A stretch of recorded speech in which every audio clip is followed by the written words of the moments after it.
It is a soaking Monza circuit that we welcome you to tonight. Ladies and gentlemen, my name is Like Sky, and this is the International Sim Drivers Association 2022 is the GT3 World Challenge Autumn Season from round 3 in the Italian countryside at Monza. And I wish all of the drivers all the best for the rest of this session, and that's about as much as can be said as far as the weather's concerned. It is pouring it down as we begin the 20-minute qualifying session to set the grid for round 3 of this incredible championship. Good evening to Mr. Radijet and Warpax who are in the chat already. Make sure that you get your support in for the drivers who you want to see take the victory in this race. It's going to be a difficult one as the Avali quaddy driver runs down the back straight towards the Parabolica. This is the scene where we saw, I think it was season 2 of this GT3 World Challenge, an immense accident, and that was in the dry. So what will happen when the drivers come round for the first time of asking in sodden conditions, we can only guess.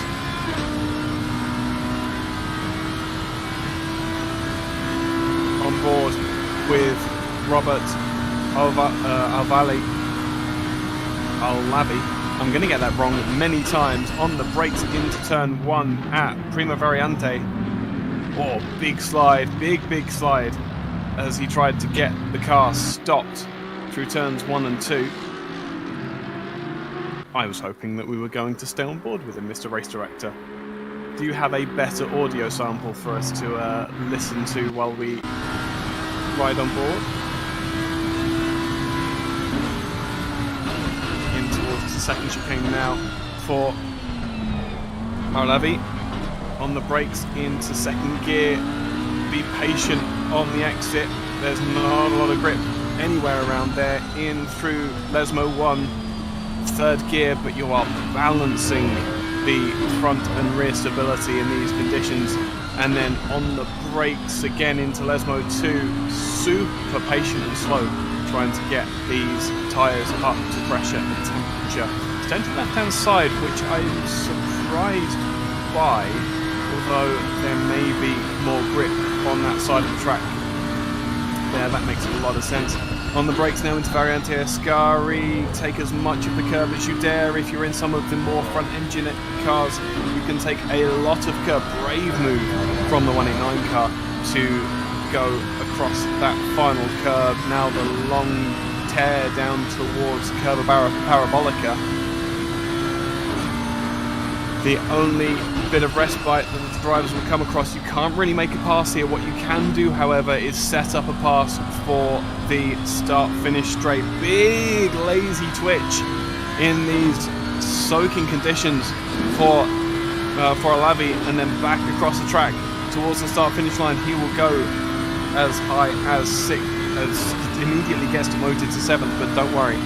That time is by no means representative. The tyres in these conditions will be taking at least 2 laps to get up to temperature and pressure.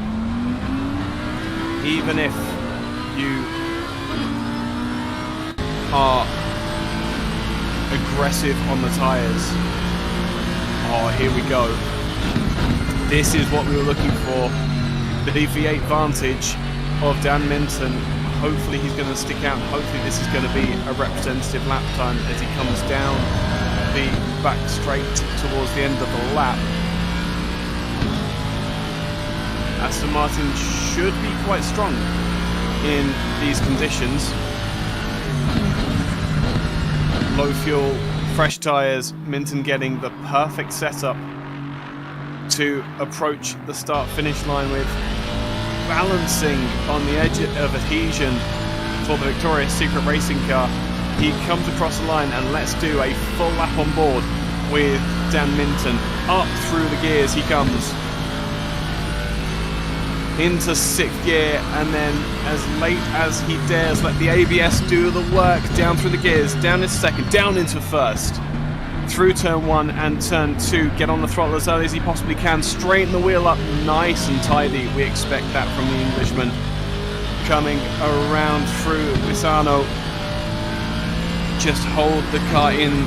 The more twitchy the cars will have to lift as they come through here, setting up on the right hand side for the 2nd variante. 1st gear once again, brave on the curves, pitch perfect to miss those sausage curves on the inside. Bit of a wiggle on exit, easily controlled by Minton. Now through Lesmo 1, 2nd gear in fact, in these wet conditions for the Aston Martin. And on the brakes at the 50 mark, yeah, chuck it in, let the tyres do the work, control the oversteer on the exit, and Minton is away down towards the bridge where I think it was last year now, or possibly during the spring, there were pictures where this was just flooded, a river underneath the bridge into Variante Ascari. Now on the brakes, 2nd gear, really brave over the curbs on the inside. No way he's going to be getting throttled down in the middle, but that's absolutely fine. On the exit, gets a twitch of oversteer, but it's already into 4th gear, up to 5th, coming down towards Parabolica. Key for getting a good lap is the entrance on the brakes in towards the apex, nice and early, gets slowed at the early stage, but that will allow him to control. Absolutely on the edge of adhesion. That Aston Martin is balanced perfectly to Minton's liking by the looks of it. Comes down across the line. 4th goes the 888 car. And that, I think, is all he will write for the time being. Perhaps a extra set of tyres and another loop around for Minton.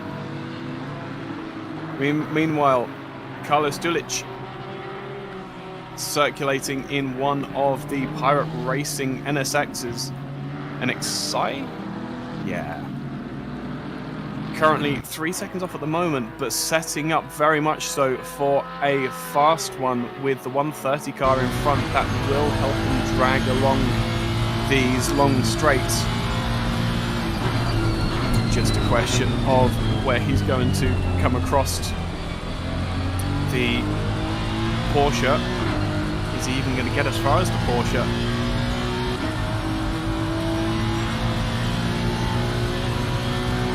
He's going to go on to another lap. Stulic may actually have placed this pretty much perfectly for an ideal lap time. He might catch the Porsche just in time to get a nice slipstream in the second half of the lap. Other drivers, many drivers improving at the moment. This is going to be happening throughout the course of the race.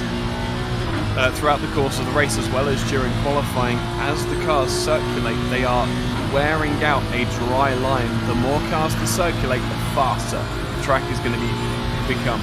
We could very well be in a position to see that very F1 thing, especially around Monza, where he who crosses the line last is the man who will be on pole. So watch in the closing moments of this qualifying session for who has positioned themselves best for the best of the track conditions. 10 minutes to go in this qualifying session. Zoran Jonic leads the way at the moment.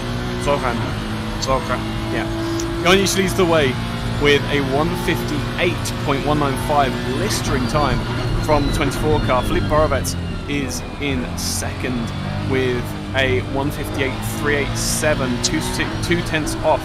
But Tudic now comes across the line in the 34 car, making it a Pirate Racing 1-2-3 for the 24, 34 and the 22. Matthew Max in the pits at the moment in 4th position, biding his time for the final run to the checkered flag in this qualifying session. D'Couza in the number 80 car is provisionally 6th at the moment.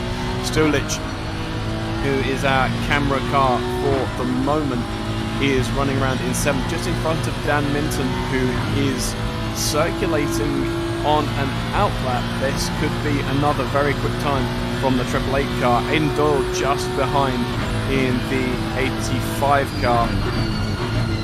Igor Krasnich in the number 3 BMW just exiting the pits now. In 10th with Miljevic in the number 7 car in 11th. Andy Brooker having a pretty decent evening tonight in 12th position so far. Although Doyle might have, that does ring a bell actually, he might have a penalty come the start of the race. So watch out for that 85 car to drop down the field in the early stages of the race. That pace that we see now, he's going to have to be consistent through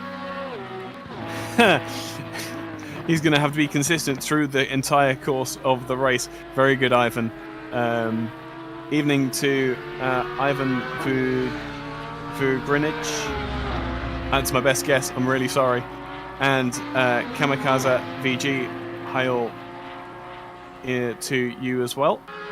Honda spending on catering here also. I think Honda have had a massive BOP adjustment that we haven't quite seen the end of yet. Changes at the top of the field as the number 80 car goes to 4th, crosses the line. So it will be Honda 1st, Honda 2nd, Porsche 3rd. Not a car we were expecting to see here. Honda 4th, and Mercedes the first of the alternative manufacturers, shall we say.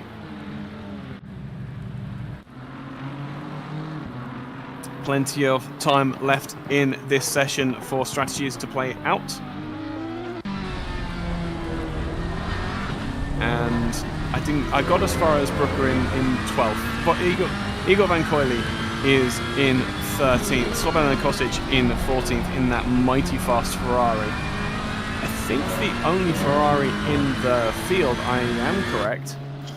Remco Langdijk in the second Victoria's Secret Racing Aston Martin is currently in 16th, with Dennis Bellato in the number 14 Mercedes in 17th. Berlas, who we saw so much from in that 99 Mercedes last time out in Indianapolis, in 18th. 19th is Sanel Tadic.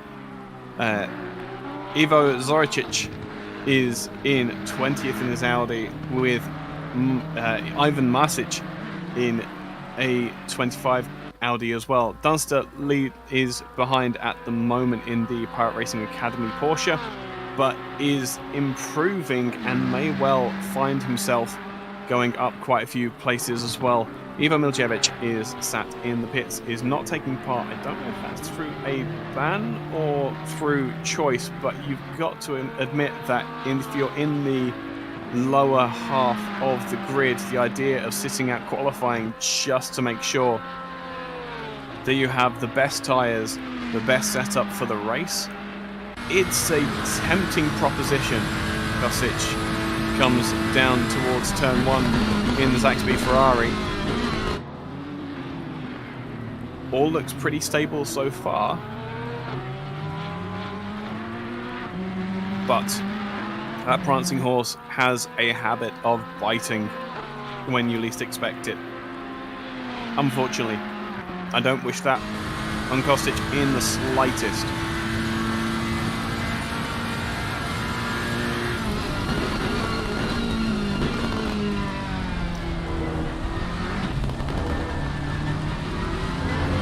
Short shifting to keep the rear end in check. Really mature driving by Kostic there. I have a feeling there's a couple of practice spins that we won't cut to that might have led the driver to take that course of action.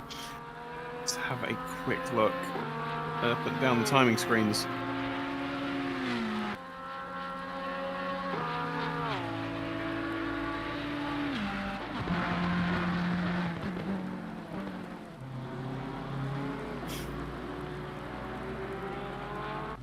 Pride of the South for Andrew Brooker. JR, good to see you in chat again. Ivan, I can't honestly say which one was better. I must admit, I stick to my McLaren. 22 car of Barvet's goes to the top of the timing streams, 157.775. We knew that Pirate Racing drivers were going to be dominant tonight. We didn't know just how dominant they would go. They are proving to be at the moment. The Porsche in the wet is astonishing. Remains astonishingly good. Although it looks as though he's fallen behind, perhaps the track not quite up to standard where it was before. In through the second chicane. There is so much traction over the back end of that Porsche. I mean, it makes total sense. It's where the engine is. We should have a... No, I think we are minus an Otto Winkler, unfortunately. Very much looking forward to seeing the Bentley take on this level, this amount of water, but I don't think we're going to see it tonight. Mex in that AMG has put himself on third position. I was not expecting that at all. He's still 3.5 tenths off of pole, but I think he's got one more lap to give the tyres a rest, a bit of a cool down, and then go for one more hot lap to go for broke. We're coming down to the dying moments of this qualifying session now. This is where we lay the chips down. Look on the track map on your right hand side of your display. They're the cars we're going to want to watch. Who is the last to come across the line?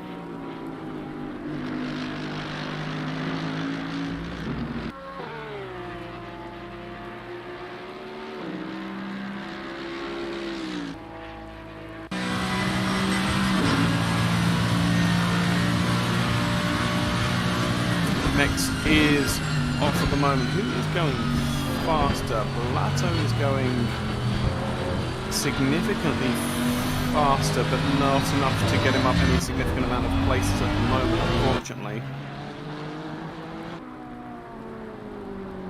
Dakusa, meanwhile, circulating in 6th, is 2 tenths up on his previous time. This could be a swap of the grid for him if he can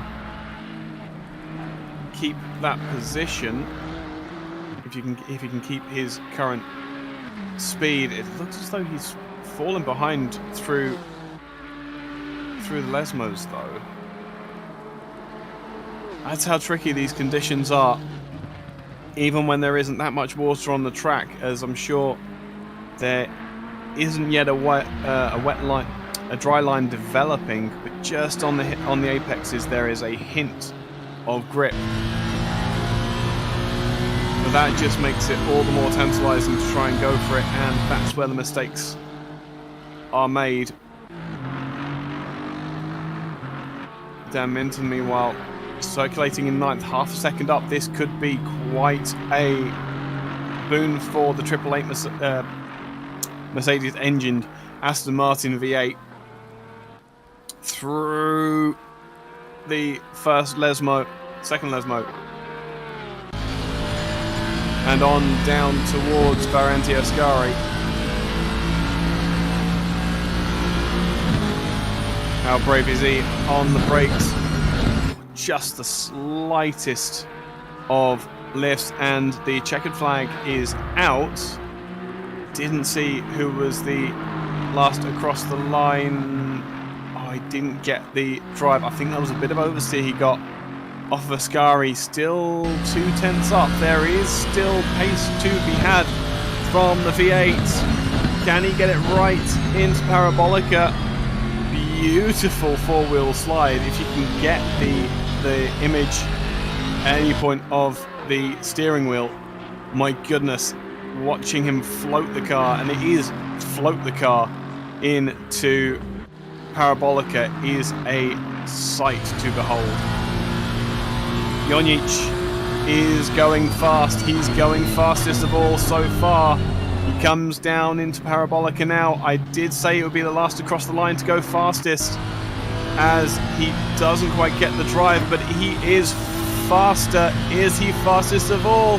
He comes across the line, goes to the top with a 1:57.760.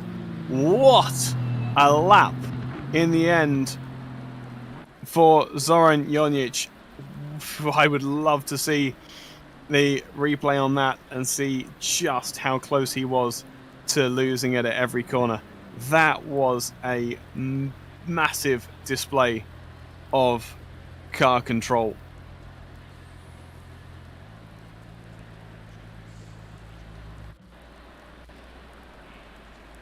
So right, with the remember that curves are slippery. Watch your braking distance. There we go. With the drivers lined up on the grid, getting their setups ready.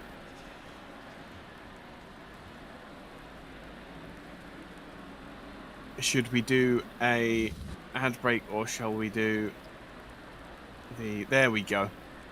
So leading the drivers away then on this round 3 of the ISDA autumn season. Zoran Jonic in the Pirate Racing 24 Honda NSX will lead the cars away. Philippe Barvetz will start alongside on the outside of the grid, a difficult place to make anything happen, but if anyone can do it, Philip is the man for the job. Kevin Tudic in the 34 Honda, first of the non-Pirate Racing cars to feature. Stulic in the 233, featured heavily last time out in Indianapolis. Hopefully a better time for him tonight, but that is very much dependent on the cars that follow. Mattia Mex in the Mercedes, definitely a man to watch after his demonstration of speed last time out. Aidan Doyle, we will find out soon what will be the fate of that 85 Porsche. D'Couza in the 80 car gets to 7th, and Dan Minton in the Triple 8 car will start 8th. Matej Miksik will start the 96 car from 9th position, with Krisnic starting number 3 in 10th. Andrew Brooker will start the 130 from 11th. Igor Van Coyle will start the Victorious Racing 55 car from 12th. Dennis Bellato in the MRS car will start in 13th, with Slobodan Kostic in the 51 Ferrari from 14th. 15th will be Miljevic in the number 7 McLaren. Arlavi, our camera car for our initial hot lap, will start from 16th. Sanel Tadic will start 17th. 18th will be Remco Langendijk in the 36 Aston Martin. Ivo Zoricic will start the 175 from 19th. David Dunster will start the number 4 car from 20th. 21st will be Marsic in the 25 Audi. Barlas will start the 99 Mercedes from 22nd. And Ivo Miljevic will round out the grid. We'll round out the grid for this round 3 competition here at ISDA. We can hear the engines rising, we can hear the ignition being fired, and as the drivers circulate for the start of their parade lap, we would like to thank SimRacing Pro for sponsoring the series.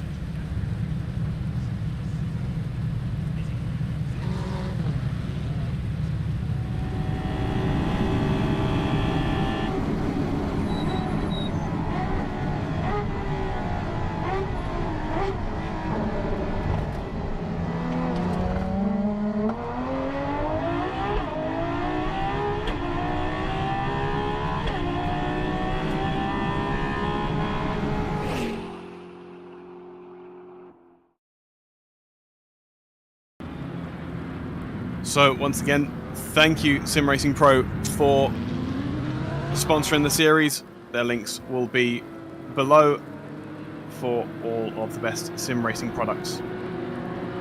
As the drivers circulate on their formation lap, going to be a very, very difficult balance. This race, you can see Barvetz is running super close to the lead car. the heat is going to be generated through the brakes today, not through the tyres, not at all, not until we start to get some kind of wheels.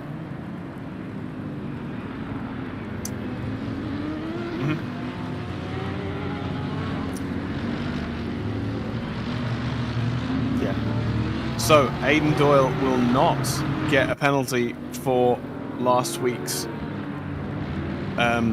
escapades, I think is the word.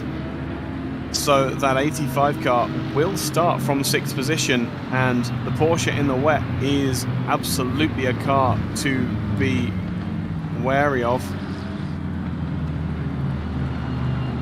And you can see, I wonder how the admin are going to work around this. It's an hour race, but we don't have a mandatory pit window. Some direction needed, I fear, as we come up to the start of the race. Just seeing if there's anything in the in-game chat to give us any indication.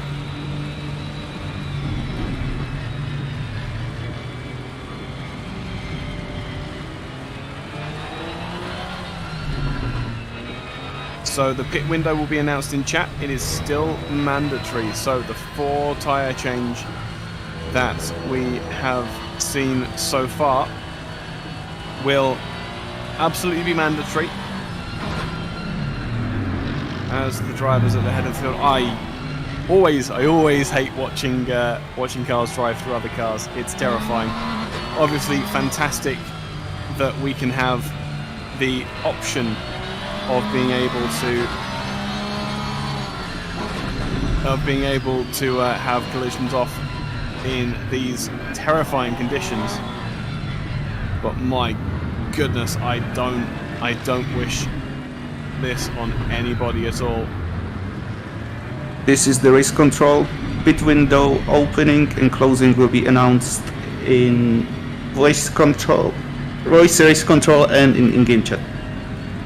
Perfect. So we will know where the pit window is and where it starts and finishes. We just need to do this a little more manually than usual. And of course, I'm sure the stewards will be all over that pit entry like a hot rash. Take a big breath. It's going to be the last one you're going to be able to take for the next hour as we come towards the green line. They are 2 by 2, neat as you like. We open the segment to go. Green at the top of the screen. We are away. A clean start so far. Those are McLaren that's dodging out of line on the inside, coming down towards turn 1 now. And will everybody going to be sensible on the brakes? It is Brooker that gets it all wrong, it looks like. The first victim of these conditions is Andrew Brooker in the 130 car. He will rejoin safely, but on the exit, the Porsche is challenging for the lead. Kevin, replay is on screen now. Thank you very much to our race director for giving us this. Is this going to be a punt? Oh, it's a tap from the side. Was that Kostic in the 51 car? I do think it's the number 51 Ferrari getting it all wrong, and more incidents and accidents through that turn 1 as well. So I will reserve judgment, I think. Very difficult conditions, but perhaps not the best driving from Kostic there. Very, very difficult conditions. Let me say that, at least in his defense.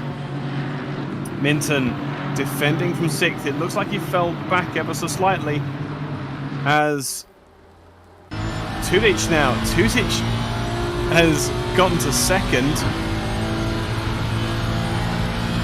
Pressuring, it looks like, Jonic for the lead now. Meanwhile, on camera, this is Carlos Tulic in the 233 car fighting with Philippe Boravet in 22, further down the field as we come through Curva Parabolica for the first time of asking. Everybody seems to have done the hard work and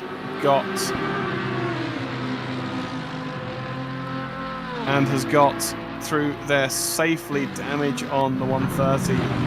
That is heartbreak for Kostic as brave moves by Mixic on the inside. Very careful to block off Van Coyle on the outside into the turns 1 and 2 chicane. Oh, look at this perspective. Look how much you can't see as Zoricic. Yeah, that's a name. That was right, yeah. As Zoricic gets it all wrong. How has this happened? Oh, that looks... I think that is going to be some level of controller failure. Mihail, good evening, my friend. How's it going? I hope that... Well, I don't think Mali will penalise himself. I think that will be down to the stewards, and I have a feeling they might well bring his hammer down. Use his own hammer on him.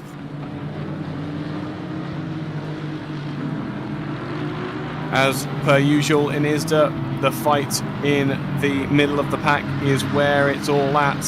Bellato with the fastest lap of the race so far. I've got to say that's a difficult position to be in. Because meanwhile, on the back of and past the 85 very briefly, but a big wiggle on the exit of Parabolica. And that is all she wrote, is now going to fall behind the number 3 car.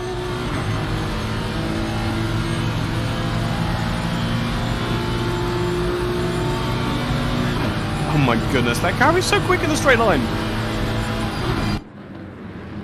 Just hauls past the BMW. Thinks better of it as they come in towards the turn 1 chicane.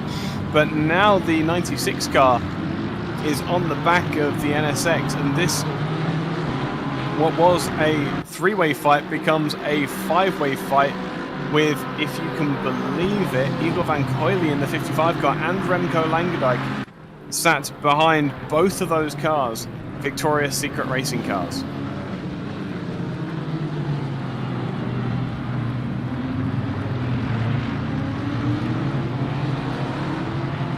Another big dip over the inside curb for the 51. Kostic not having the best of evenings. It looks like that is the Porsche. Oh, Mixie just about got it back on through Lesmo 1. That was very touch and go in these sodden conditions.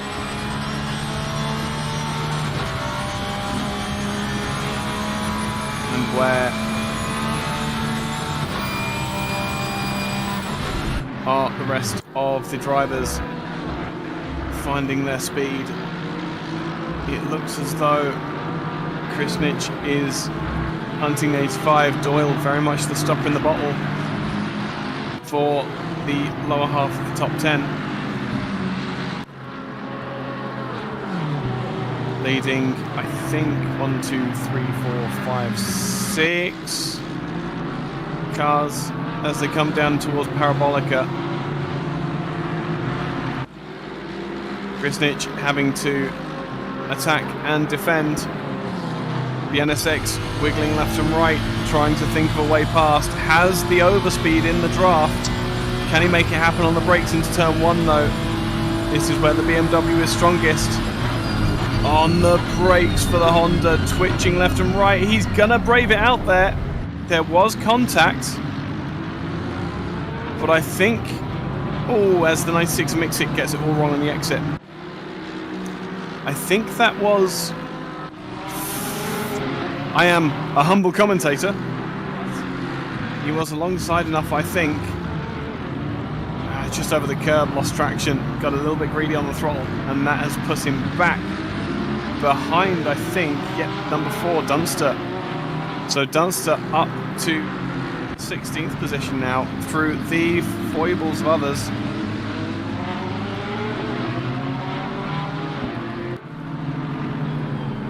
Looks as though 96 wants that position back, and I don't blame him. That's a touch on the back from the 96 car from the 84 of Tadic. I dare say it's no harm, no foul, but again, this is... I said it before and I'll say it again. Those BMW M4s, they don't perform like GT3 cars. I don't know what they belong like, but they do not belong with their braking performance.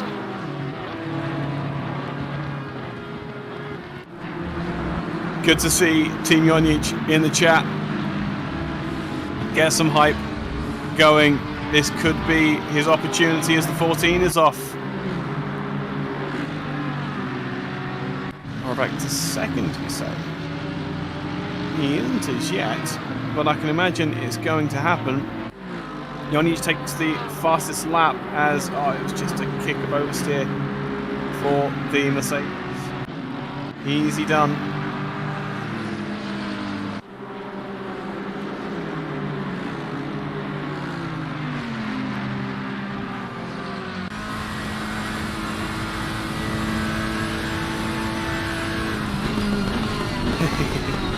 Power racing dominating, absolutely. Oh, the Ferrari looks like he overcooked it. Oh, he somehow got it into the apex. That is a brave turn in by Kostic, proving why he is so very well respected. I'm surprised he hasn't had anything looked into regarding that starting incident.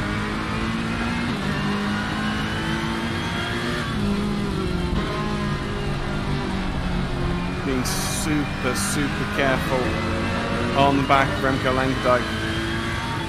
Of course, Remco able to be fairly safe and consistent in his driving. He has a teammate ahead.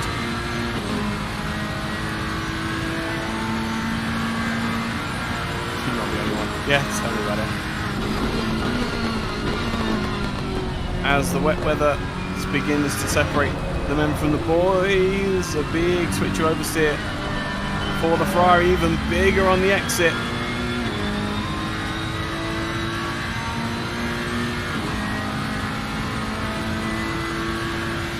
But I think there is other concerns going on for the stewards at the moment. It's going to be a big job to try and police. This is the race control. Incident between cars 130 and 51 on the start-finish line is now under investigation. I thought that might be coming. It's as if we prophesied it. So, a potential, I dare say likely, penalty for the 51 Ferrari hanging over the head of Kostic there.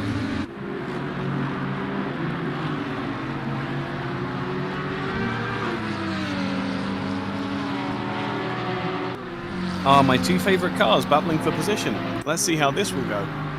720S of Miljevic in 7th position, trying to defend against the Audi of Alavi.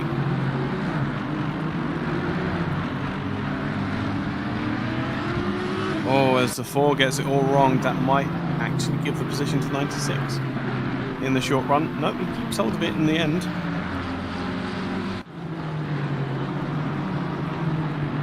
So considerate of the drivers here. Oh, that was a really big twitch from the Audi as well.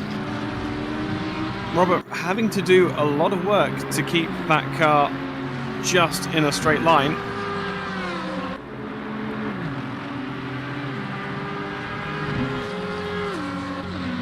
Is now the time for inters. Ivan, I love you, but this is not Formula 1, as there was an NSX off to the inside there. Who was that was facing the wrong way? So Krisnich has had an issue in the number 3 BMW. 96 car. No, not 96 car. 80 car. 80 car and the number 3 have gotten together. Big spin on his own for the 80. You can see the cars coming around the corner, looking for the gap. There's perhaps one there to get onto the gravel, and in the end, fairly safely through, I think. Oh, there is damage on that 80 car though.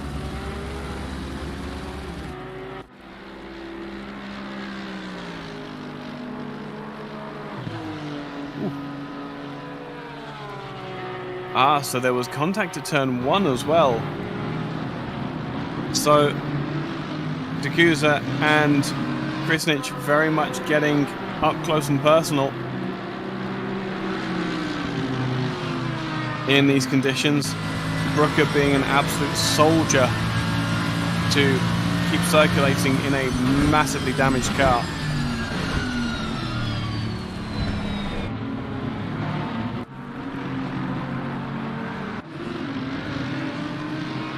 As the 189 gets it wrong.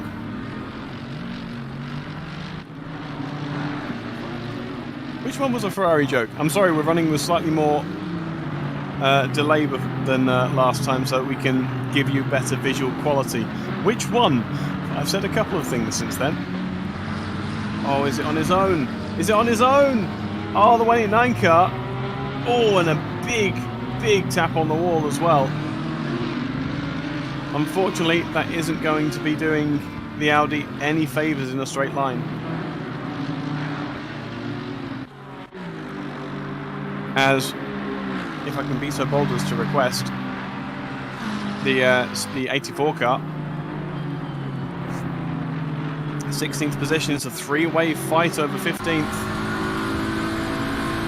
BMW has the speed drive over the Mercedes, but the Mercedes just has the straight line speed, and behind is Marsic in the 25 Audi. On the hunt. Oh, it was a Ferrari joke. I see, right, yes, I understand. With you. Audi in a straight line, overhauling the BMW, pulls back in front. 30-second time penalty for car 51 for causing collision. Now investigating incident between cars 3 and 96 on lap 1, turn 2. And this is where I said it's vitally important that you give us the information that you have, because that key piece of information that we had probably fed quite a bit into that penalty.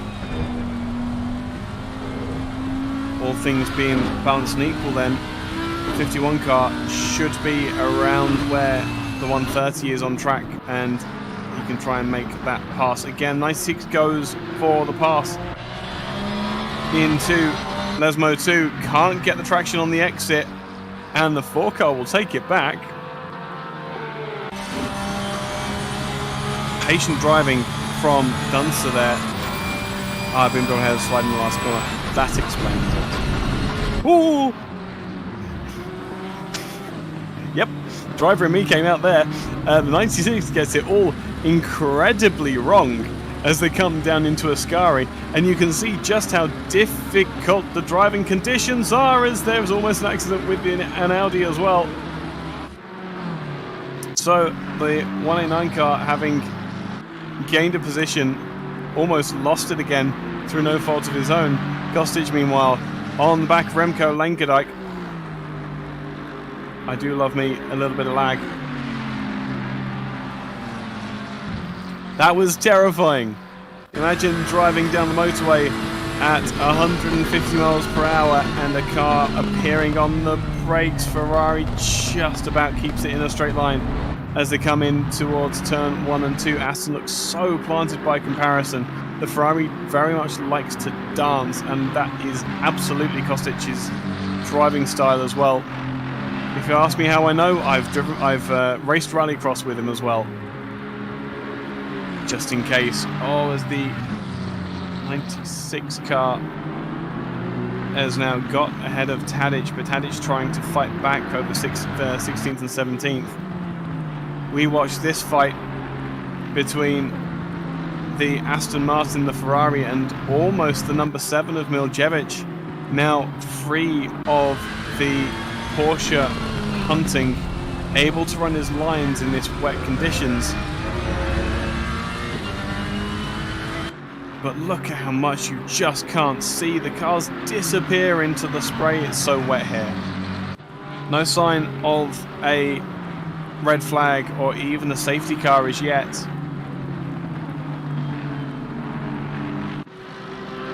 We don't do that here. Arlavi in the 189 had mistakes earlier in the race, trying to make his way back up towards the head of the grid. Looks to the inside of the 99 of Brelas, sorry. Side by side they go through Ascari. That is not clever, my guys. Oh, gets it all. Mercedes gets it all wrong. The Audi gets a kick of oversteer on the exit, but that was a messy pass. But pressure applied to the Mercedes was what made him make that mistake.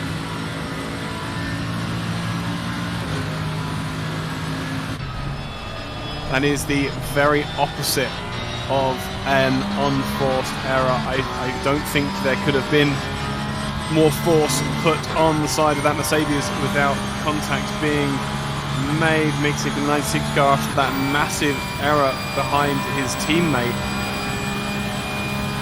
Really surprised he didn't pull out, just to get a clearer eye on the braking zone as a BMW appears out of nowhere into turn 1. These guys are brave or mad, or a mixture of the two, to be driving in conditions like this.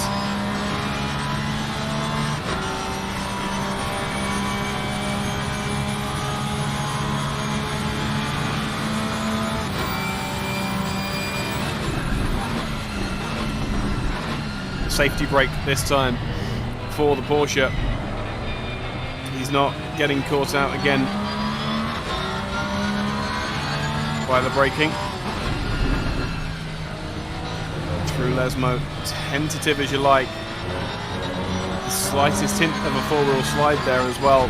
Beautifully held by Miksic.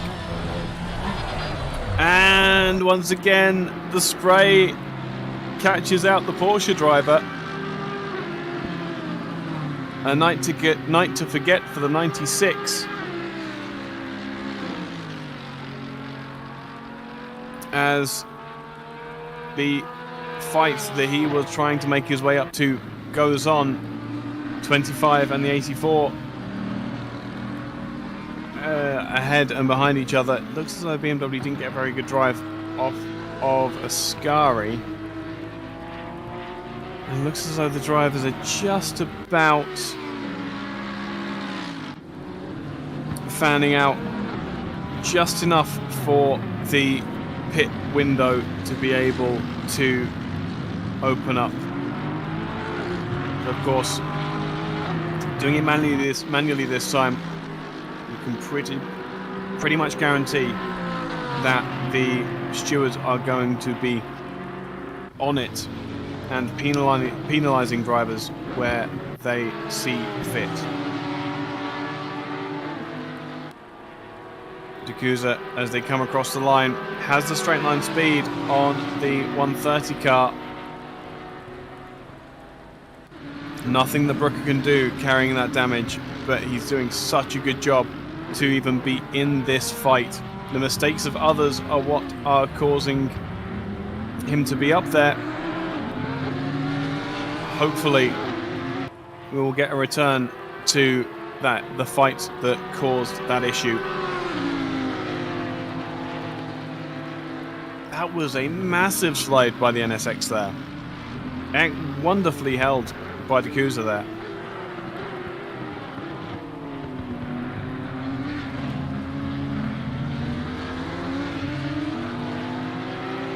But after 20 minutes, the cars are starting to look a little bit weary and tired of these conditions. As we come up towards the pit window, I'm going to get through this nice and quick while while I still can, and the order remains stagnant for just a moment. Leading the race, Zoran Jonic in the 24 Pirate Racing car. Behind by a mere 3 seconds is Kevin Tudic, completely different team for that 34 car, but the same car in the Baby Godzilla NSX. Filip Borovets to third at the moment. We heard prophecy of him making it to as far as second in the later stages of the race. Stulic is in fourth with the second Pirate Racing NSX, with Mathieu Mex the first in the Mercedes, 1.5 seconds to the This back. is the control. 20-second time penalty for car number 3 for causing collision. Now investigating incident between cars 25 and 175 on lap 1, turn 2.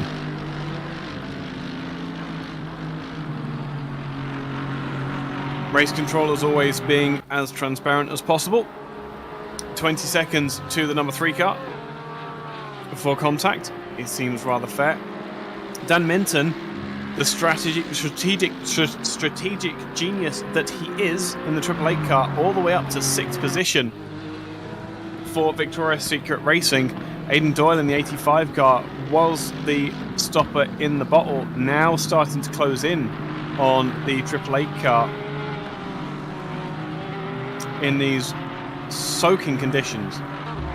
Igor Van Coyle in the 55 is in 8th, with 9th being Remco Langendijk. Slobodan Kostic made his way all the way up to 10th position and hunting for that 9th as well. He needs to, he gets a massive kick of oversteer.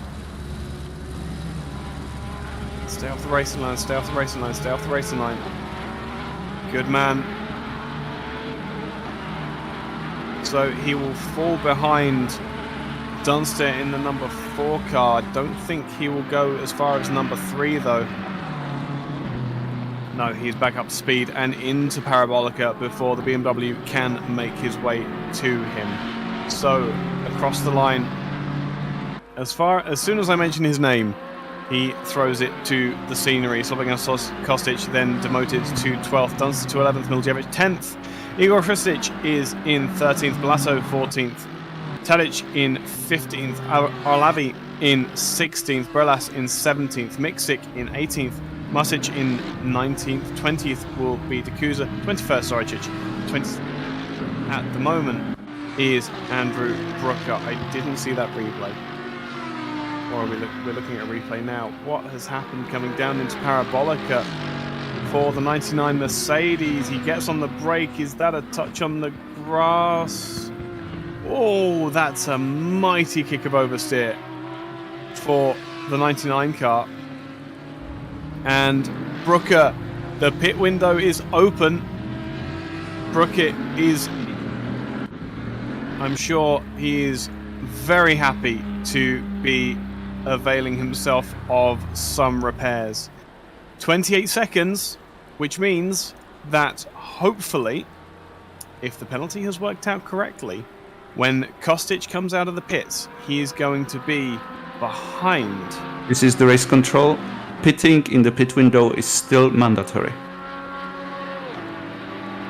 So the pit window is set up, but the mandatory side of it is not. We will be watching, is the message from race control. It is still mandatory. It is still a key part of the race. And yes, Ivan, I wonder how tyres are holding. It's been a knuckle-biting...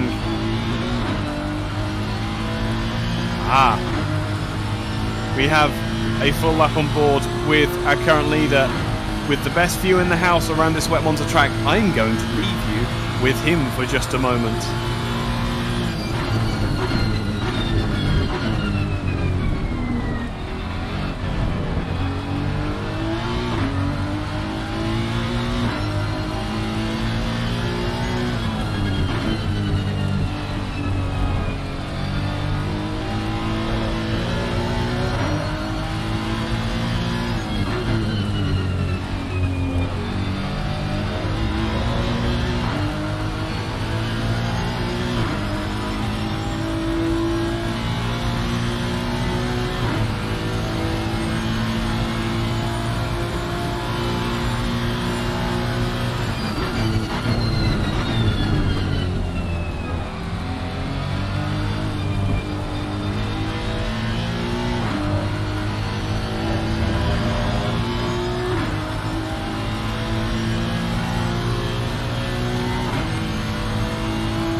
car control from the leader of the race. The 24 leads the way. We are into the pit window. Unfortunately, we have no way of tracking who is where. But 19th, I think, is... 51 car is in and out of the pits, I think. Having either that or a mistake. Let me just look. No. So I think in the peace and quiet that we had for just a moment, Kostic has race control.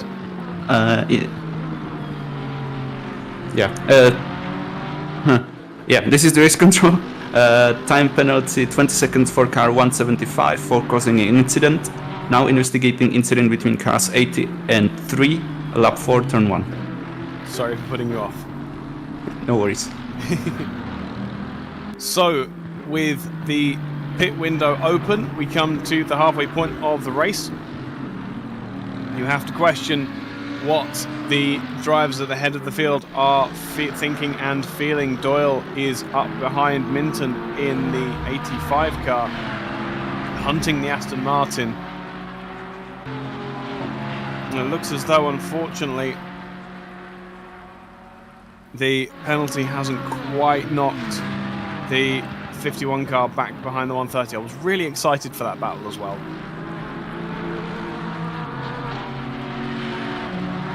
Doyle, meanwhile,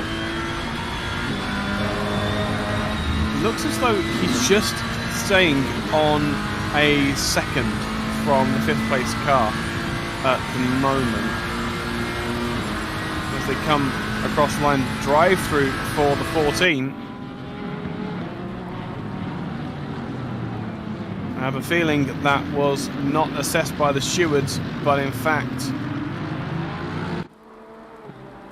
it was assessed by the game, as Masic is driving slowly down the back straight. It's through Ascari. He's already got it wrong once. Massive kick of massive amount of understeer, it looks like, going through there.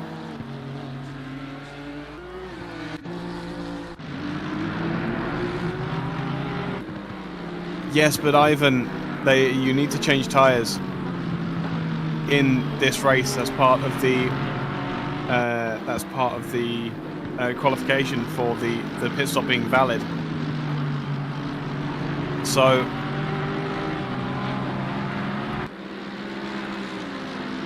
a difficult strategic call to be played. You could stay out, especially if you're in a comfortable lead, like Jonic is at the moment in the lead of the race. 7 seconds to the good, almost 8. But if you are perhaps in Minton's shoes, where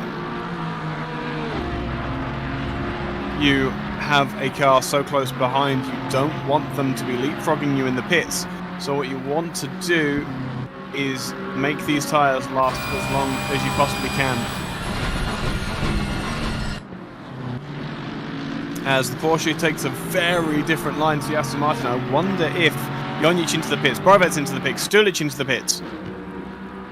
This will be the 85 into the pits as well. Minton goes round another time. This is where Minton needs to reinforce that 6th place, I think it was, that he had as the head of the field comes through.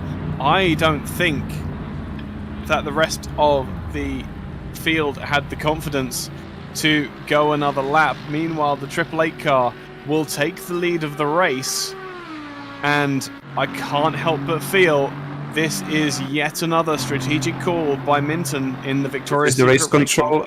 Time penalty 15 seconds for car number 80 for causing collision. Now investigating incident between cars 96 and 84, lap 4, turn 6. I see. No, I think the... Do you know what? I'm just going to check the wording, just to make 100% sure.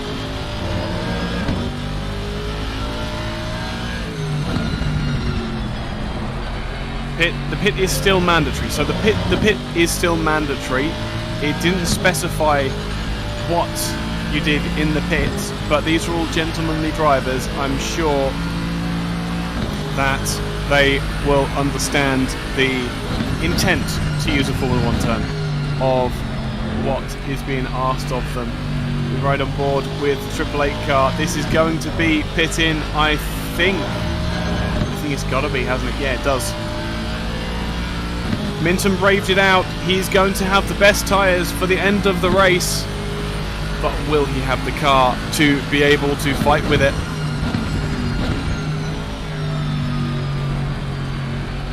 Around through Parabolica he comes. He'll stick to the inside this time. Stay on the inside line that leads you into the pits. Gets on the brakes and comfortably down to the pit line. Yankees doing the work of 1,000 men at the moment. Not only holding race direction, but also putting people right in chat as well. What a hard worker he is. Meanwhile, this is the fight that was the 85 car versus the 886, with Minton in the pits. When does he start rolling? He is right near the exit as well. So this is going to be touch and go whether the 888 car can get out in front of the battle. It's very possible that this is a stroke of brilliance as he's moving. Minton is moving out of the pits. He comes to the pit line and can accelerate away. Where is the 85 and the 886 on the pit straight? They are behind. He's going to get taken by one. He's going to get taken by two. So the strategy for once does not fall in favour of the 888 car. But he has fresher tyres. A key difference for the end of the race. It may only be a lap or two.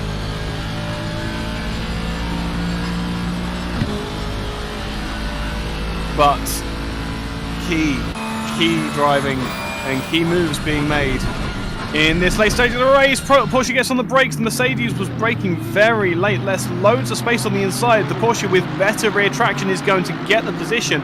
So that is the 886 car, Mattia Mex, who has been in 5th for the entire race. Fallen by the wayside to the 85 car of Aidan Doyle. What can the Mercedes do in a straight line? The Porsche gets a kick of oversteer. Meanwhile, Minton is watching this, rubbing his... I think he is watching this. I don't think he can see much, though. Rubbing his hands with glee. Yes, you two fight together. You get in it together. I'll just sit and pick up the pieces. The helicopter shot is even more terrifying, by the way. I can't put into words how terrifying it is watching it from above. The Porsche goes wide. It's a massive kick of oversteer. Aston Martin has the drive over the Mercedes. Does the Aston Martin have the speed, though, on that hulking V8 in the front of the Mercedes? It looks like he does, but not quite enough. Mercedes is going to try and stick around the outside. Aston drifts to the outside, as he's quite entitled to do, but I think that is the position cemented for the Aston Martin. Can the Mercedes come back in the start-finish straight? Wonderful clean racing in the worst conditions here at Monza. Mercedes has an overspeed, but not quite enough to make it happen. Aston Martin goes ever so slightly defensive. There is no contact. And I can breathe again. My goodness. The 85 Porsche has made the most of that fight, has gotten to the tune of about 1.2 seconds in the lead of the squabbling front engine cars behind, but now Minton is clear. He has a bit of air to be able to see what's going on. He gets wide out of the second chicane. Mercedes is going to go back up the outside. The mistake that Mex made is returned to Minton. on just the next lap. This is going to be a battle through the rest of the races. The Mercedes gets it all wrong, tries to get off the racing line out of the way of the Aston Martin. Aston Martin has to take slightly to the grass to escape the wayward Mercedes, and now the gap to Doyle is up to 2 seconds. The fight that was over 5th becomes the fight over 6th, and Igor Van Coyle, the sister car to Dan Minton, now looking to capitalise on the perceived weakness of the 886 car. It is possible that someone has pitted without changing tyres, correct? But it would be seen in a big position jump now that the pit window has closed. That is, I will say, race controller's job. Because I don't need another thing to be thinking about. Yeah. As Yanka says in chat, it will absolutely be penalised by race control. That Porsche is looking fairly confident. I'm so glad that has synchronized across the server, the board across the inside of turn 2. Oh man, that's just another obstacle that the drivers are going to have to do their best to avoid.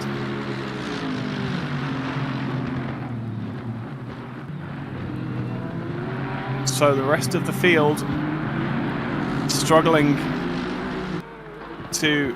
This is the race control. 5-second time penalty for car number 84 for causing collision.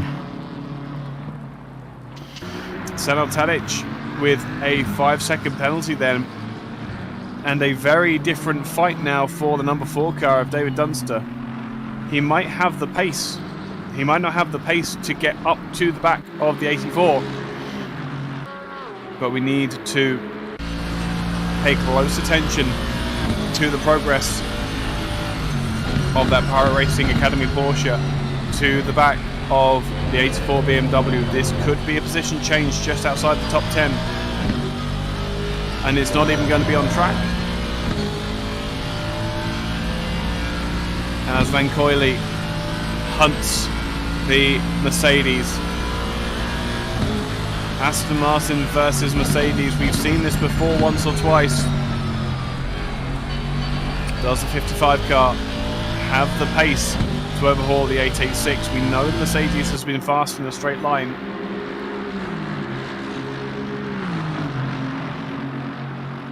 But does he have the pace in the wet? In the straight, it looks like he's falling away ever so slightly. That's the straight line speed of the Mercedes. Where is Van Coyle from? I have no idea. I'm very sorry. I haven't had an opportunity to speak to him yet. I think. I know I've spoken to Dan. And you'll have to get on to him. Get him to come and have a word with us in the commentary booth at the end of the race. I know you're in the Discord. You can just spam him. At least then it's not coming from me. This is where we find out that I'm pronouncing his name entirely wrong, and it's like a Dutch name that is steeped in history that I've just been butchering for the last however many seasons that we've been doing this.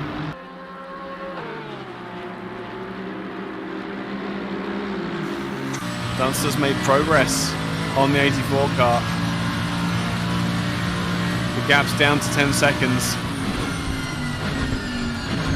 Plenty of time left for those 5 seconds to disappear. Igor is Balkan. Oh, well, I'm in even more problem. I've got even more issues then. If he is Balkan, I have a lot of issues because I have no idea what Van Coyle could possibly be pronounced like in a Balkan language.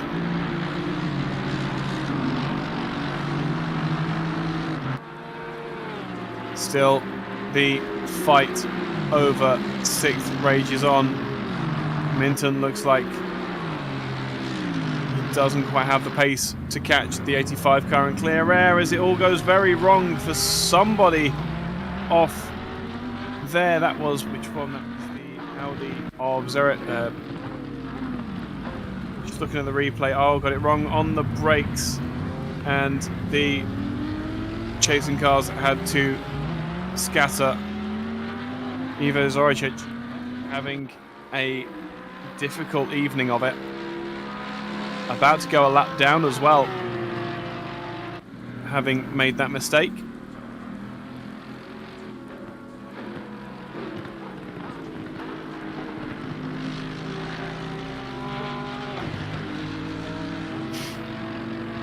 We're going to take a lap on board with one of my favourite cars, that being the yellow and black 130 of Andrew Brooker. Absolutely love the sound of this gearbox and this car generally. We all know the origins of the Porsche, but I think it's far, far developed beyond a old VW Beetle by now. Let's ride on board with Andrew Brooker for another clean lap of the Autodromo Monza circuit.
There's some things that can't be replicated. The flames from the back of a McLaren, the growl of a Mercedes, and the gearbox whine of a Porsche. Absolutely impossible to fake, impossible to replicate, and one of the things that we really do have to bask in while we can before the world goes fully electric. I'm a lover of cars, but I'm not a lover of the priorities of the world at the moment. Oh, big kick of oversteer. He's ready. He is ready. Zoran is ready with the singing voice. Excellent.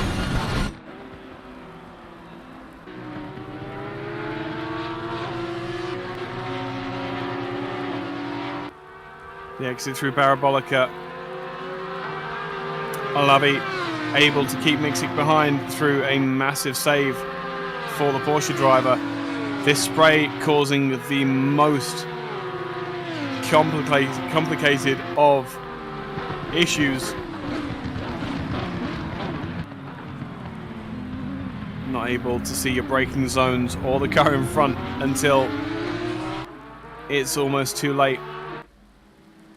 We've seen already. Oh, there's another one. Another one bites the dust in the form of Marsic over the curb on the inside of Parabolica. He was using his map. He was being clever. Ivan Marsic will be demoted as far as 20th, 21st even maybe. No. But his rejoin was clean. That's how you do it. All these guys in your online leagues, this is how you drive when you've got it wrong. The number 7 car of Miljevic up behind Remco Langendijk. No Bentleys for the Pirate Racing crew this season. As the 80 car got it all wrong as well. Plenty of space around, thankfully, to be able to do a quick 180, but he will fall away, Will D'Couza.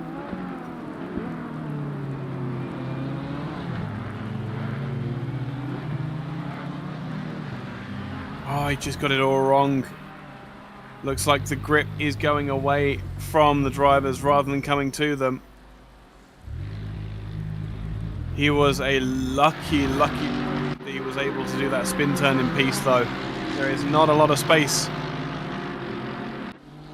on this track with 22 drivers circulating, 21 I think actually.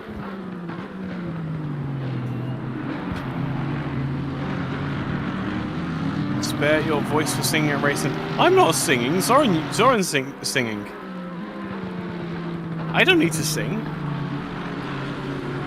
Besides, he needs to sing it in the language that it was formed in, not in English.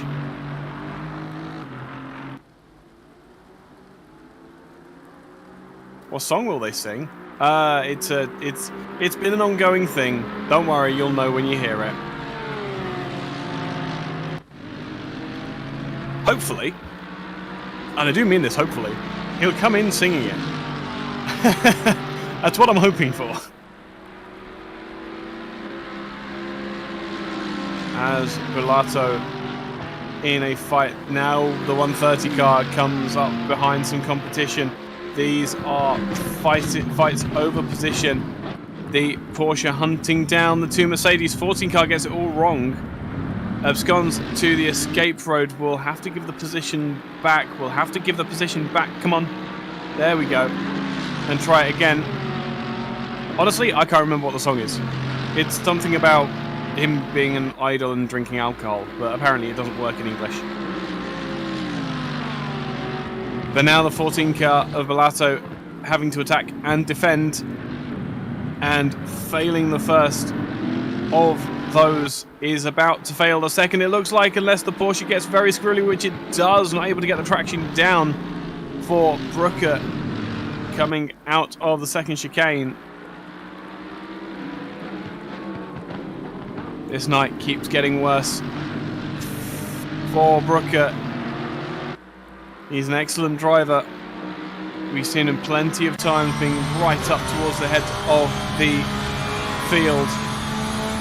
But his luck always seems to catch him out for some way or other. Into Ascari they come. The Porsche looks so much more composed here. But it doesn't matter.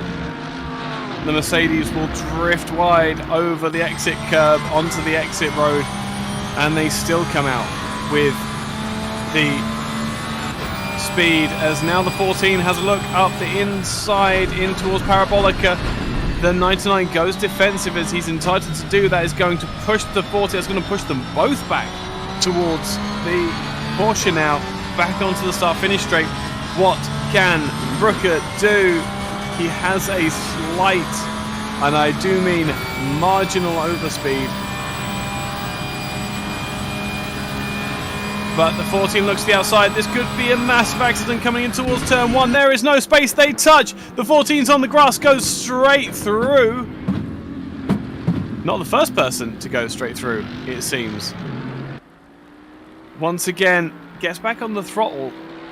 But he's going to have to give that position back, I would suggest. That was not a clean pass by any stretch of the imagination. Yeah, he was pushed off, But that is a significant amount of... Where's the other Mercedes gone?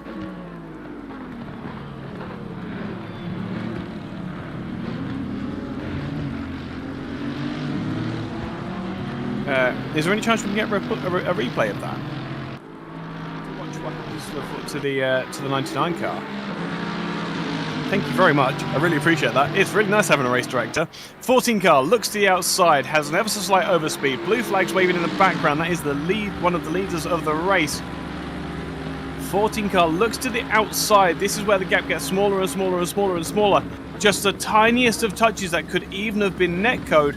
What happens to the 99 car? Oh, has to go over the speed bumps on the inside of turn 2 and loses out not only to the 130 but also the race leader of Zoran Jonjic. Now is where it gets more interesting, because that 14 car has unabashedly gained position by cutting the track. Now, if it were me, I would go and give the position back, but it becomes more difficult because he would have to let the 130 car pass.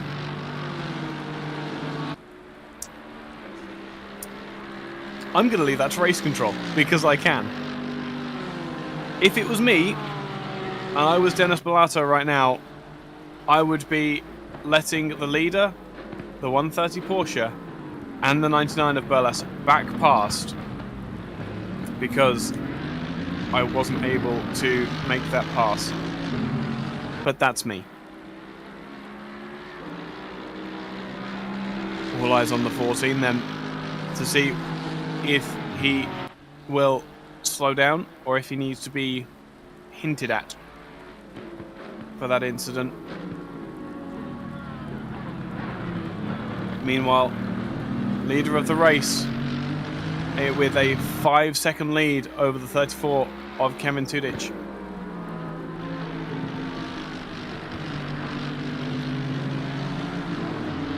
What incredible lap times these guys have been pulling.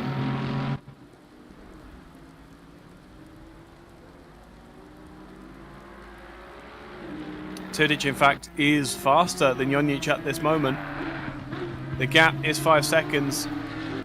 It's a difficult ask for the second place driver. It's possible, but it is a massive, almighty ask for the sister NSX to be able to overhaul the leader in the Pirate Racing NSX. So used to saying Pirate Racing Porsche. The first of the Pirate Racing Porsches in a lowly, for them, third position. Not able to live with the sheer pace of these rebalanced Honda NSXs. And while I do appreciate the NSX having a renaissance in 2022, you have to wonder who's balancing these cars. Because they can't seem to get it right. There's always a car that is quote-unquote meta. Borovets is still kind of with. And just as I go to say that the Porsche can't live with the pace of the NSX, Philippe Borovets goes and does the fastest lap of the race with a 1:57.737. A tenth faster as far as fastest laps are concerned. 4 tenths faster than the man in front of him. The Porsche in these late stages is ready for a fight and is ready to take it to that bright yellow 34 car who's got a big slide on. Tudic has got a slide on. The Porsche still has traction. This could be the pass for second position. It is on the brakes through Lesmo 2. Does the NSX have the straight line speed to get back past? He gets alongside. Both of them are able to see, finally, for the first time in so long, a clear track in front of them. But coming down in towards Ascari, who is going to have the bigger brake pedal? The Porsche gives best for the time being. NSX leaves space on the inside, but the pass has been made back once again.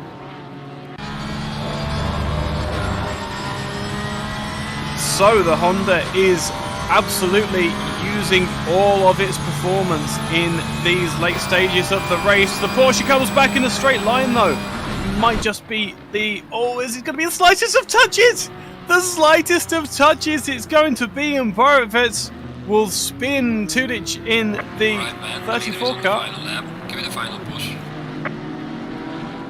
That will be looked at by race control. I dare say if Borovic crosses the line in second, that position will not stand. But it was the tiniest of touches that made that incident, the tiniest of slips The leader is on the final lap. Give it a final push. at the end of an hour of racing. Is that the 22 car? I think the Borovic's got a little bit kick of oversteer. Looking between two screens is fun. Is he going to let the car back? I think he's going to let the NSX back past. I don't think that has been done by accident. Borovic felt bad, but was just trying to get away from the scene of the crime. Stulic, meanwhile, in the 233 Honda, also a Pirate Racing car. If there is any penalty applied, the smallest that can be given is 5 seconds. Stulic potentially looking at his first podium as Kostic gets it all wrong. It's through Ascari. He took a little bit too much curb, unsettled the car, and he will nose into the barriers and back, reverse into the barriers as well. I'm pretty sure it was him that said you need to keep the brake pressed when you're spinning. Final lap. Give it a final push. Was that 3 times that we've had the in-driver having words? I don't think that Porsche is going to fight. We need to go and have a look at the leader, who is into the final corner. It was a difficult race. It's the hardest race I think we've had so far this season. But Zoran Jonjic wins it in style for the Pirate Racing Dalmatia team in that Honda NSX. Wonderfully turned out and wonderfully driven. We will see the fight for second come across the line in favour of Kevin Tudic, with Filip Borovic coming across the line in third. We will only have to wait a mere 3 seconds for Kevin Stulic to cross the line in the 233 car.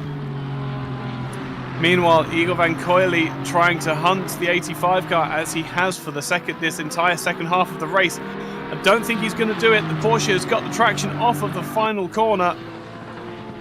And that is all she wrote. I think it's fair to say the 7 car of Miljevic will try his best to hunt the 4 car of Dunster, but I think the fight may well be done there. Dan Minton will get all the way to 5th place. Incredible drive from the 888 car. Matthew Mex in the AMG 886 car will go to 6th position. Igor Van Coyle will finish in 7th. 8th will be Aidan Doyle. 9th will be Remco Langedijk. Senel Tadic, with that 5-second penalty, will in the end finish in 10th position. Mixik was not able to get down to that 5-second barrier in 11th position. David Dunster will finish with the number 4 car in 12th. Miljevic will bring that number 7 car home in... I think he's run out of fuel. That is a McLaren that ran out of fuel.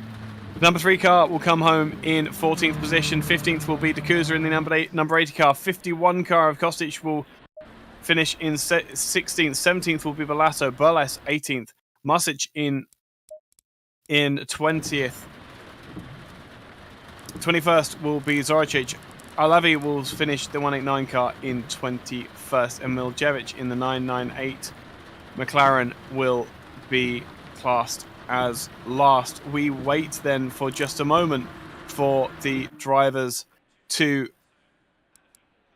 make their way to the ready to interview room. In the meantime, if our race director is ready, we will have another showing for our sponsor. Thank you very much, Sim Racing Pro, for sponsoring this season.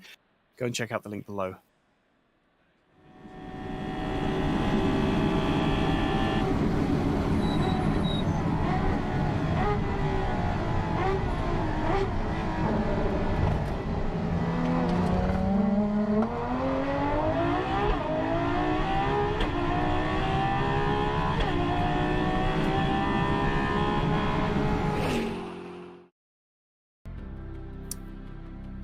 So we are still waiting for the drivers to make their way to the ready to interview room.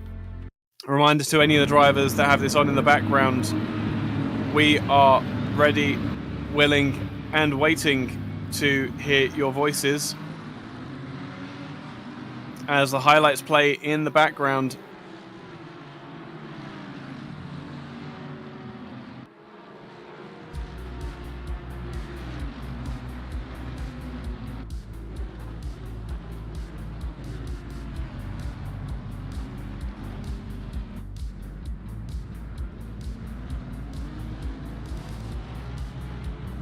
A messy start, but by no means the worst we've seen for the start of the race. Sorry, I was just getting the message out. Side by side, they came out of turn 2, and as clean as you like. You wouldn't believe that the weather was as bad as it was for the start of this race. So much spray being thrown up by these GT3 cars. So well behaved, so gentlemanly, even a bit of escaping off to the inside as a battle on lap 2. Dakuza versus Krishnich. Dakuza tried to go around the outside, did have the grip in the end in the early stages with heavy fuel able to push him down into the ground, but it did have to wait for the start-finish straight to complete the pass. And then on the brakes, the M4 being absolutely mighty, able to keep with the cars who are faster in a straight line. Look at how much straight line speed there was. Contact made. And a little bit of difficult fighting as the 96 got off on the inside. One of a few mistakes from the Pirate Racing drivers tonight. Not the last time that we would see that. Still the 80 and the 3 2 laps later fighting over positions. Meanwhile, the 189 and the 14 struggling. The 189 able to capitalize on the 14, getting it very wrong on the exit of Ascari. And a clean pass for Bellato. For the 189 driver. Now the fight on lap 6 between Bovet and Tudic. We saw lots and lots of... Here we go. Yep. The thing we've been waiting for so long. We need to turn down the replay in the background as Zoran Jonic. Welcome to the Combox. Zoran je mój idol, Zoran pije alkohol, pije ga Ragin, pije ga ja, pije ga cijela ISDA. Hello. Hello. That's all you can perfect. get for my singing. That was perfect. That was wonderful. Thank you very much. You do know how to make it hard for yourself, don't you? A soaking Monza circuit, and it's the Honda that ends up being the fastest of all. Only in your hands, though. Well, it's pretty fast on the straights. I managed to I don't know, to make some setup that was balanced in corners too, because there's so much understeer. But the main thing was that I didn't make basically any mistake, maybe one or two, probably 1 second of mistakes for whole race. So that was the key. Kevin behind me was so fast, Philip too, so making no mistakes was the key to win this one. It always is with these longer stints, especially with the pit stop in the middle. How much use had you had out of those wet tires by the time they came in? Because the track was always wet, but the times that you guys were putting in at the head of the field, they must have been approaching death by the end. At beginning of the race, I didn't know what to expect because compared to our practice server, this track had like I don't know 50% more grip. It was so much faster. I didn't manage to make 59.8 in practice, but here the track is like almost 2 seconds faster. So I didn't know what to expect after quali. So first 2 laps, I realized that grip is basically the same. So basically I could push. And tires, first stint, pretty much okay until like last 5 to 10 minutes. And for the second stint with lighter car, Honda was flying. So no problems at all. I even managed to make my fastest lap in the end of the race, in the last lap. So You did have some competition for that from the Porsche of Barvet's though. That 22 car, we know that Romano and Philippe are just absolute weapons in those Porsches. Philippe showing his class today by bringing it to the Hondas, who were in a class of their own in the straight line. I think it's fair to say. yeah, and it's second sector. I think Porsche is faster, but I'm trying to make them switch the car for last 3 months. Basically, we have competition in our team between Hondas and Porsches, and Romano and Philippe and are so fast in Porsche. I just want to see them how fast are they in Hondas. So it's down. This car, I said that Porsche is really great car to drive, but it's not great car to race with, because basically you can be fast in the corners, but on the straight, if you cannot pass anyone in the slipstream, it's not the car for racing. But they all know that, and you need to, I don't know, to pass the car on the brakes. It's really hard. So you can be behind like a driver that is 1 second slower, and you cannot pass him. Yeah. But Yeah, if they reduce a bit downforce on Porsche and give them like, I don't know, 5 kilometers per hour straight line speed, it will be a great car to drive.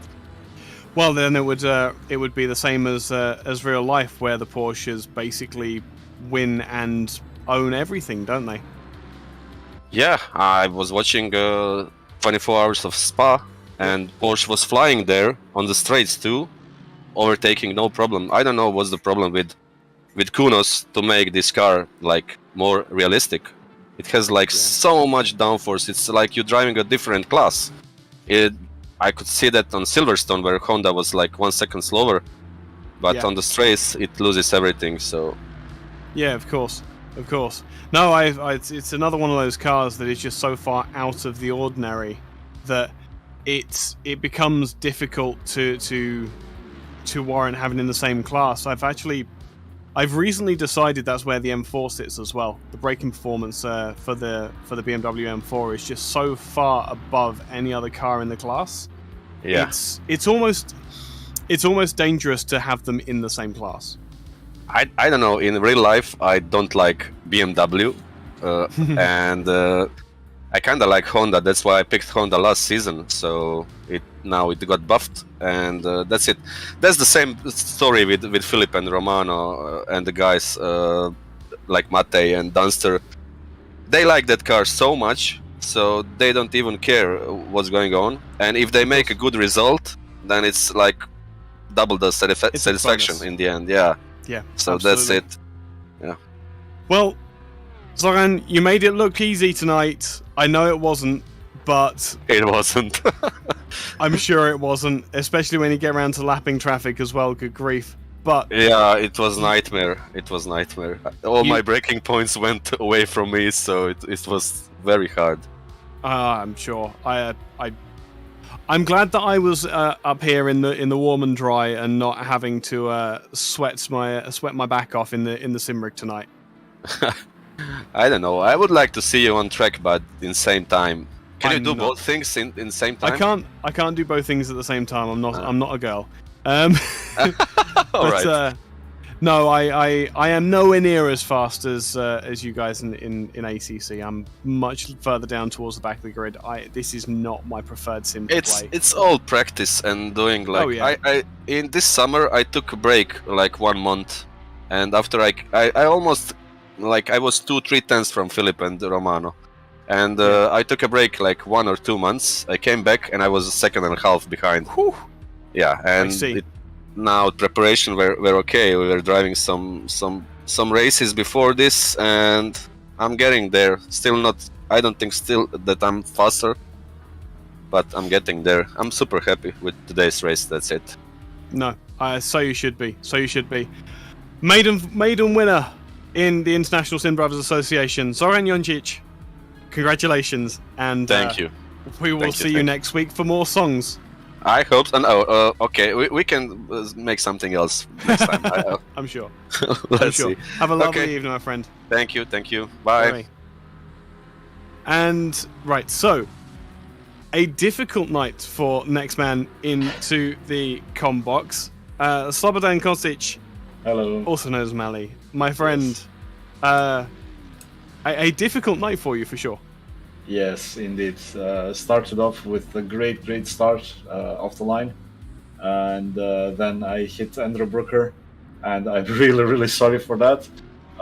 It felt so, how would I say, innocent, and yet I saw the replay later on, and I saw that I went in too aggressive, so I sent over some beer money for hoping to excuse myself from my wrongdoings. And I think beer money is the way to excuse yourself from all wrongdoing, and you did pay for it in terms of a 30-second stop-go penalty as well. Oh yeah, no, it was not the stop-go. 30-second penalty to your pit stop. Yeah, absolutely. Yeah.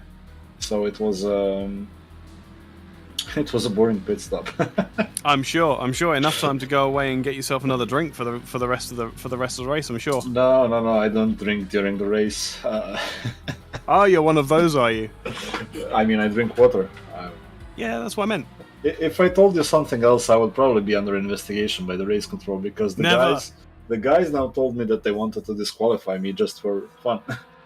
That would have been a little bit rude. I tell you what, let's drag them in now, because they actually want to come in for an interview. Yeah, I told them, sure, get away. I'm having an interview here, and they were like, yeah, we also want to have an interview. All right then. I will drag the rest of the stewarding team into the com box. It's suddenly getting very crowded and warm in here. Okay. Especially with all the hot voices of our stewarding team. Yeah, who farted? Huh? Oh, come on! Someone had to let us out of the rain. I've been trying to get all of you into the commentary box to co-commentate with me for so long. Like I have to say that. But a relatively clean race tonight, gents. Apart from that Ferrari, that I'm so glad that there are no other Ferraris on the grid, because if that's the way they drive, there'd be accidents everywhere. It's just Fiats, man. It's electronics and what don't go together, and in Italians in between, it's not a good combination. No, of course. This was the home track, also Ferrari. What a disappointing race then. Get it all. So it's on brand for Ferrari, messing it up at home. Yeah, but, it is. To our stewarding team tonight, thank you very much for all your hard work. Made ever so slightly more difficult by a server config error. Oh yes, that's my fault, and we will actually have to take a look at everyone on the replay, if they went to the pits, if they changed tires, and so on. It's not so pleasant position for us, but we have to go and check. I tried to inform the drivers wherever I could that the pit is still mandatory, but to their defense, I didn't say that tire change is mandatory. I just said pit. But they know what the rules are. And yeah, again, it's a difficult situation for me to deal with. Of course. Nonetheless, dealt with it you did, on top of all of the incidents and accidents that happened around the track. From all three of you in any order, how did you think that the race went tonight? Are we able to time that bot out? Is anyone on ISDA account? Well, if I might, in short, considering the conditions of the tonight's race, and basically the driver on boards can tell you that if you're behind other cars, you didn't see basically anything. Altogether, it went real well. The drivers were quite disciplined. They take the conditions of the track into the considerations. Now, we all human, and there was a little bit of slip-ups. Now, some of them were completely unintentional because just of the weather conditions, and we can actually see a few drivers having superb reactions and avoiding accidents, and some other things happened.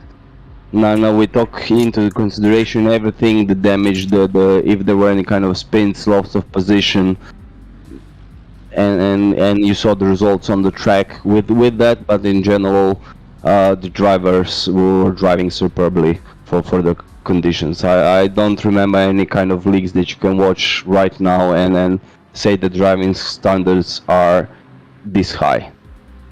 And once again, it's because we reinforce the good gentlemanly driving without penalties, basically. I know that for a fact that it's something that you guys, ever since the formation of ISDA, have focused on, and I must admit, having the role of commentator, being able to see the hammer come down consistently and fairly where it needs to, has been genuinely, as someone who drives as well, it's been genuinely pleasing. I can't think of the right word. Cathartic. That's the word. It's just nice to be around people who understand and enjoy good racing the same way as I do as a driver and as a commentator. I think that the way that ISDA has developed, the way that new drivers come into the season, they get hammered a couple of times, and then they kind of realize that this is the real deal. That you have to be careful, you have to be clever, you have to drive like as if you're driving the real thing, and it makes for such better racing at the end of the day. Yeah, that's both. If I might say, that's not just as a compliment to the organizers for being doing their job and being harsh when they have to show a point, but it's also, I think the community here deserves all the compliments, because it's also the communication between the drivers that are talking with each other every day on Discord or other platforms, respecting each other, and that's also one point of that part of realistic racing where you actually know the driver that's driving next to you, and you have the respect towards it, and you already know their driving habits. But also, they're like I said, they're communicating every day over Discord, friendly, sharing advices, setups, and everything else. So compliments to all of them, including you, Ike, that does a spectacular job and has a. I know you have a personal pleasure to do this kind of commentating with this kind of guys racing. Yeah, I've said my piece already. Dane, any other further comments to add? Surprisingly dry in the race control room on a wet race like this. That we don't have to sweat ourselves through millions of incidents for a change. I bet they were vouching for like 10 minutes how big of a penalty to give me. I don't think that actually. I was gonna say, yeah. Let's they go. will be back on track, and I will be in the race control. So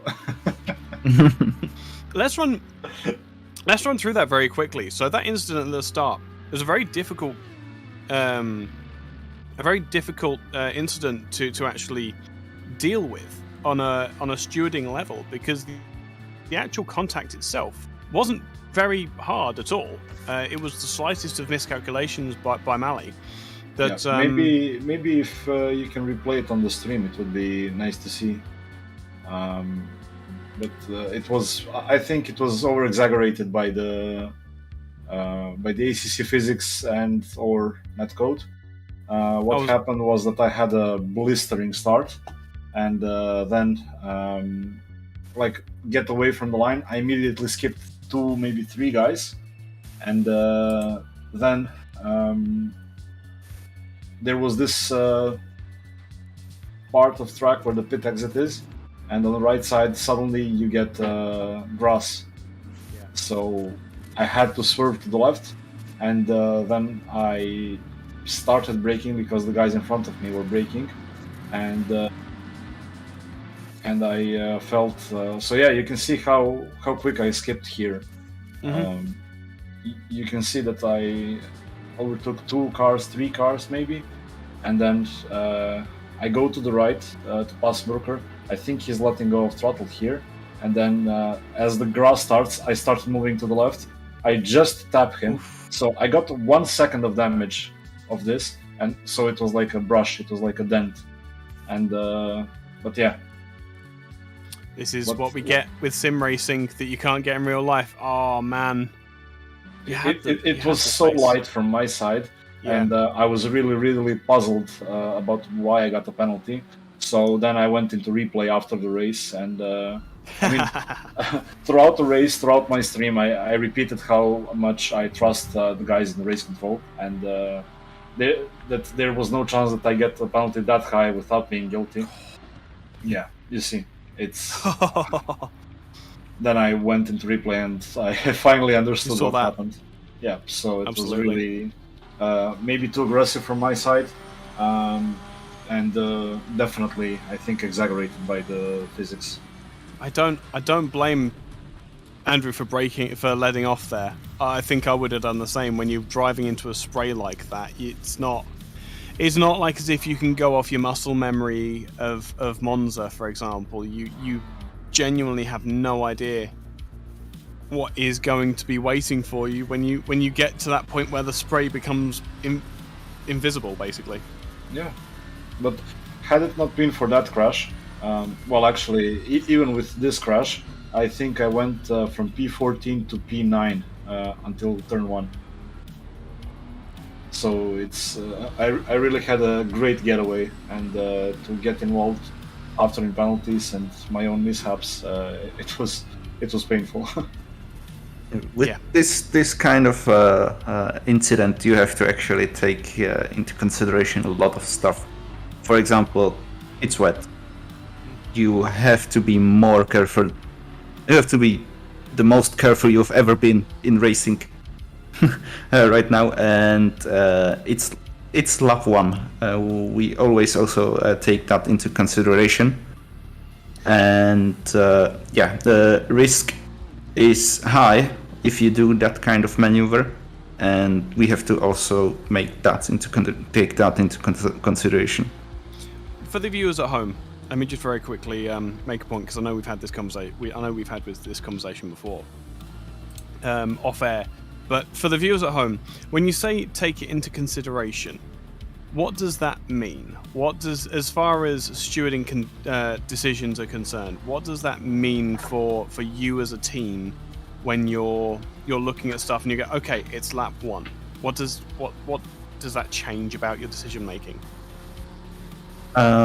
Basically, everyone is so close to each other that you have to be careful. You have no other choice than to be careful.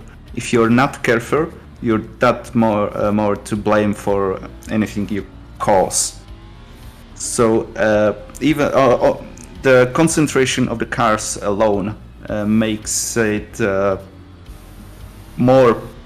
I don't want to say punishable, but makes it. The consequences are much higher, much larger than in middle of the race. There we go. Yes. No, that's. Sorry. If I may, in short, because I see my colleague a little bit lost with words. So I would say what we are looking for. So at the start, you as a driver, at the start, you are between 24 other cars. Especially if you're coming from behind, the car in front of you is not going to be concentrated on you, what's happening behind, or even less on the side. So you need to take all that into consideration. So we are thinking about, the risk you're getting into. So any kind of possible maneuvers can result just by accident, like we saw before. Just it's a circumstance. It just can happen. The Porsche had another BMW on the side. He had another car coming from behind on the right, a lot of spray going around, so didn't see anything. Also need to take into consideration that. But when some kind of incident happened, we also look at what happened to the car that got hit. So who's at overtaking, who's at fault at the start, how much damage did it happen initially, how much damage did it happen consequentially, so hitting a wall, a barrier, or another kind of drivers or cars. So damage also to them. If there's 3 cars involved in the contact, how time actually did that car lose, considering all the other cars driving before him. So with the case of the Porsche, he let the whole grid come through and then return to the track because of it. So these are all small things over 2 or 3 minutes that we are watching that we take into consideration. And also you need to take in the small consideration because of the damage that happened, how much time is he actually gonna lose until the pit stop or until the end of the race. So it's all small things coming all around. Jesus, I feel like I'm at the school principal getting reprimanded. So you should. So you should. Yes. It's about time you were on this end of the stick, Mally. Yeah. I feel no. This is all what I would say if I was in race control. So I feel how annoying I was now. I often find myself on both sides. So as a marshal and also as a driver. The thing that Mali did, I'm 99% sure I would do the same thing. Absolutely the same thing from the point of the driver, because it's your opportunity to actually make up 2 places. From his standpoint, he's not taking that much of a risk, but he's still taking a risk. And from the marshal point stand of view, you need to disconnect from your driver's side and just think logically and risk-based. So it's a point of the driver to take to have a little bit of emotion into everything, but as a marshal you need to take the emotions and the driver names out of consideration. So when we were judging Mali in this case, that we know him, we were not talking about Mali, we were talking about car number 51. We talk about car number 23, 24, it doesn't matter. So it's a different point of view. A completely different point of view, and it's actually a very hard job to do on both sides. So if you want to volunteer to help out in the stewards room, I'm pretty sure that we've actually we still have vacancies available for performance stewarding and race control and things like that. Yes, we always have open vacancies for these positions. You don't. I cannot describe how people in the race control are devoted to doing this. You know, being here every Thursday, watching other people drive, if we had more people, it would relieve them of this stress and responsibility. So, please, if you're out there watching this racing, and you would like to help this community grow, then let us know. We are really open for stewards, and trust me, it's actually a lot of fun in the race control because we always kept a really good mood up there, and it's not like a 9-to-5 job. It's hanging out with friends on Thursday evening. Absolutely, I can only second that. I know how hard these guys work. I also know how hard these guys race, Mally, especially with in other 4-wheel drive cars. But it's been fantastic as always, being amongst friends and amongst family here at ISDA. I know how much I say how much it makes me miss driving, commentating the racing, but it really does. And the same is true for everyone who's in the box at the moment. So if you want to get involved, I say this every time we come to the end of a race, get over onto the Discord, get signed up at isdaracing.com, get yourself signed up to a race. Maybe you'll end up talking to myself at the end of the race after you've won your very first ISDA race. Or alternatively, you can contribute a little bit more and you can help with the running of the International Sim Drivers Association onwards into 2023. From everyone here at ISDA Management and from myself, Ike Sky, a very, very good night to you all, and be excellent to each other. Good night. Have a good night, people.